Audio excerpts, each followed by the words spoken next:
Hello BSC farms viewer subscribers அனைவருக்கும் வணக்கம். இந்த பதிவில் நம்ம எதை பற்றி சொல்ல போகிறோம் அப்படின்னா, பார் அணைக்கிற நேரத்தில் பார்க்க வேண்டிய முக்கியமான விஷயத்தை மட்டும்தான் இப்போதைக்கு நம்ம பார்க்க போகிறோம்.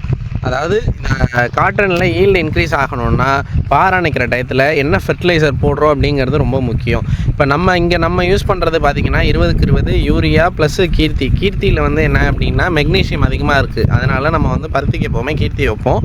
ஸோ இதை எப்படி போடணும்னு இந்த வீடியோவில் நம்ம ஃபுல்லாக பார்க்க போகிறோம். ஆக்சுவலாக இப்போ வந்து நம்ம பருத்தி வயலில் இருக்கோம். இப்போ வந்து பார்த்திங்கன்னா நமக்கு இங்கே பார் அணைச்சிட்ருக்காங்க.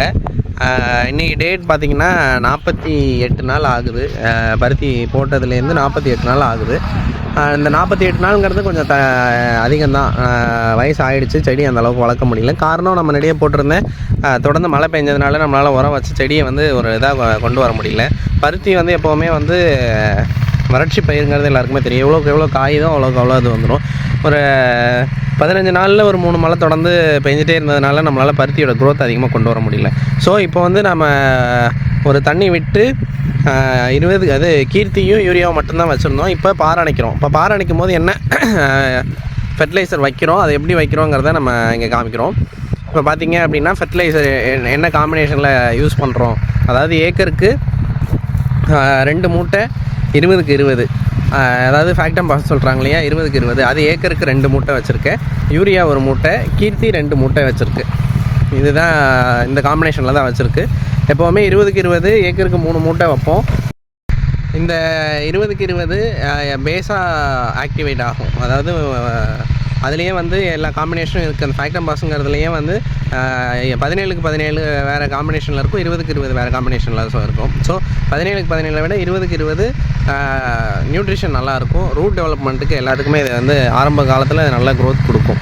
அதேமாதிரி யூரியா வந்து பிளான்ட் வந்து பச்சையாக இருக்கிறதுக்கும் நைட்ரஜன் பிளான்ட்டோட க்ரோத்துக்கும் இதாக இருக்கும். கீர்த்தி வந்து மெக்னீஷியம் வச்சு ஃபெர்டிலைசர். கீர்த்திங்கிறது நெல்லுக்கு நிறைய பேர் யூஸ் பண்ணுறாங்க. நெல்லுக்கு வந்து ஜிங்க்கு தான் தேவை, கீர்த்தியில் மெக்னீஷியம் தான் அதிகமாக இருக்குது. ஸோ கீர்த்தி வந்து பக்காவாக ஆக்ட் ஆகிறது பருத்திக்கு தான்.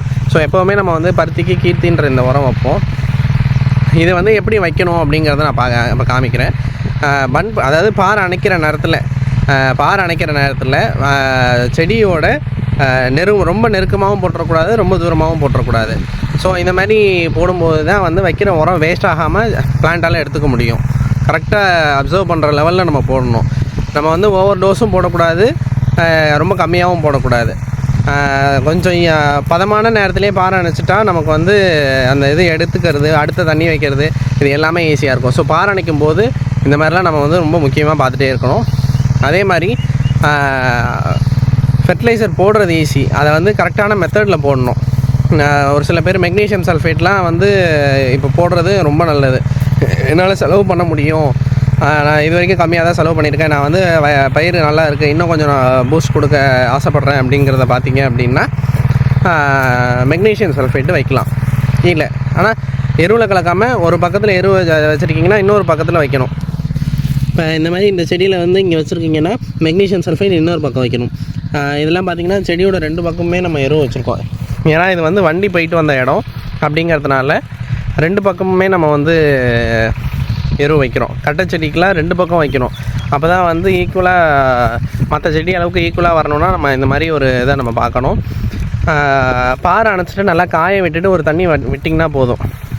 இப்போ பாறை அணைச்ச இடத்த நம்ம காமிக்கிறோம். இது இப்போ வந்து இன்னும் பாறை அணைக்கலை, பாறை அணைச்ச வயலை நம்ம காமிக்க போகிறோம். ஸோ இதுதான் பாறை அணைச்சிருக்கு. இந்த மாதிரி உயரமாக இருக்கும்போது பார்த்திங்கன்னா இந்த மாதிரி 2 பக்கமும் வாய்க்கால் எடுத்து இந்த இடம் மூடணும். உதாரணத்துக்கு இந்த மாதிரி மூடாமல் இருந்ததுன்னா இந்த மாதிரி பிள்ளை களைக்குள்ளே அடிச்சிட்டோம், இதெல்லாம் செத்துருச்சு. இந்த பாருங்க மூட்டை அழகி செத்துருச்சு. இப்போ தண்ணி வைக்கும் போதும் புதுசாக வர களைகள் வந்து வரத்துக்கு வாய்ப்பு இருக்குது. ஸோ மூடிட்டிங்கன்னா உங்களுக்கு வரது கொஞ்சம் லேட் ஆகும். இப்போ பிளான்ட்டோட க்ரோத்தை பாதிக்காது. ஸோ இந்த மாதிரி நம்ம பண்ணணும். இன்னொன்று பார்த்திங்க அப்படின்னா